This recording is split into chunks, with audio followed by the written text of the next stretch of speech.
Bacaan dari Kitab Kejadian.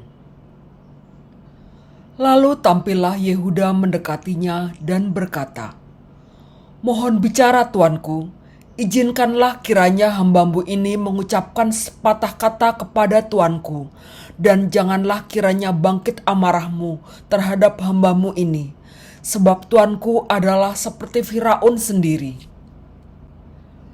Tuanku telah bertanya kepada hamba-hambanya ini, masih adakah ayah atau saudara kamu?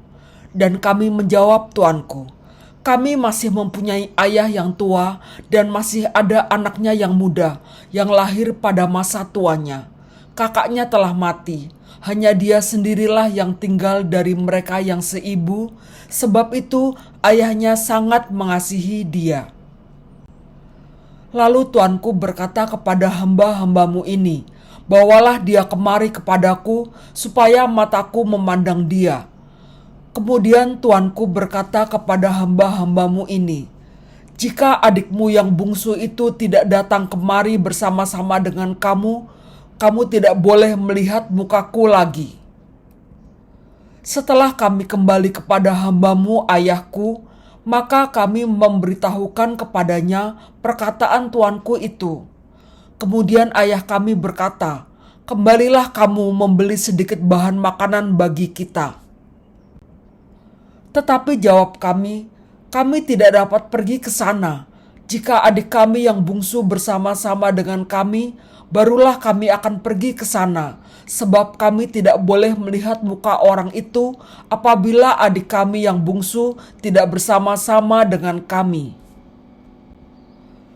Kemudian berkatalah hambamu ayahku kepada kami, kamu tahu bahwa istriku telah melahirkan 2 orang anak bagiku, yang seorang telah pergi daripadaku, dan aku telah berkata, tentulah ia diterkam oleh binatang buas, dan sampai sekarang aku tidak melihat dia kembali. Jika anak ini kamu ambil pula daripadaku, dan ia ditimpa kecelakaan, maka tentulah kamu akan menyebabkan aku yang ubanan ini turun ke dunia orang mati karena nasib celaka." Ketika itu, Yusuf tidak dapat menahan hatinya lagi di depan semua orang yang berdiri di dekatnya. Lalu berserulah ia, "Suruhlah keluar semua orang dari sini." Maka tidak ada seorang pun yang tinggal di situ bersama-sama Yusuf ketika ia memperkenalkan dirinya kepada saudara-saudaranya. Setelah itu menangislah ia keras-keras, sehingga kedengaran kepada orang Mesir dan kepada seisi istana Firaun. Dan Yusuf berkata kepada saudara-saudaranya, "Akulah Yusuf, masih hidupkah Bapa?" Tetapi saudara-saudaranya tidak dapat menjawabnya, sebab mereka takut dan gemetar menghadapi dia.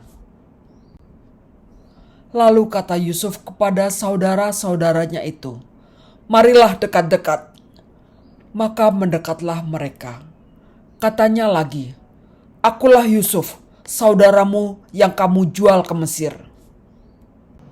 Tetapi sekarang janganlah bersusah hati dan janganlah menyesali diri, karena kamu menjual aku ke sini, sebab untuk memelihara kehidupanlah Allah menyuruh aku mendahului kamu." Demikianlah sabda Tuhan.